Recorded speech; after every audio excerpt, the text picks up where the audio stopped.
my friends, Stephanie Bernard at the Stamps of Life, and I have a quick tip for you. Now this tip I've always used this tip on my own, and I know I've done a video about it a long time ago, but the question came up again. Actually, it was really weird. It came up twice at the last show, and so I thought, you know what, it's time to do another quick tip.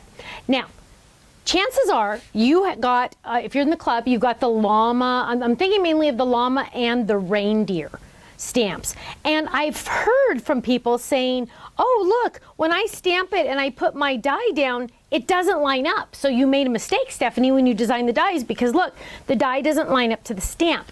Well, this time it wasn't my fault. I actually didn't make a mistake. It's how we're putting them on the blocks. So when you put your bigger stamps, this is good for any bigger stamps that have more ability to move.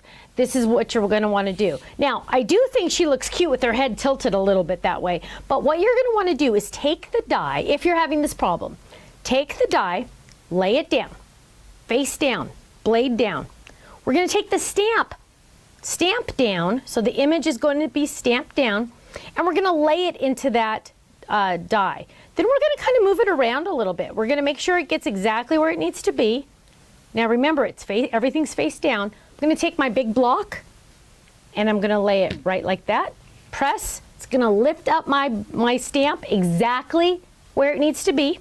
And now what I'm going to do is I'm going to ink that baby girl up. It's exactly where in the spot she needs to be. I'm going to turn it over and I'm going to stamp. Of course, I'm going to press on the back when I have a larger stamp, because you want to always make sure you get even pressure. Lift up. There's my cutie pie.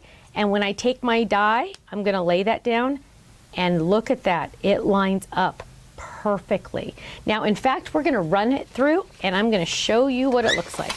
We're going to lay that down. I have my magnetic platform. I'm going to line that little girl up perfectly. I always think she's a girl because she just looks like one. And we are going to run that through the machine. Easy peasy. Problem solved. This time Stephanie is not guilty of making a mistake, which I do all the time. But this time it's good to go, because look at that. We have the perfectly cut reindeer. Now she's ready to color. Thank you so much for joining me on another quick tip with Stephanie Bernard at the Stamps of Life. I will see you again soon. Bye-bye.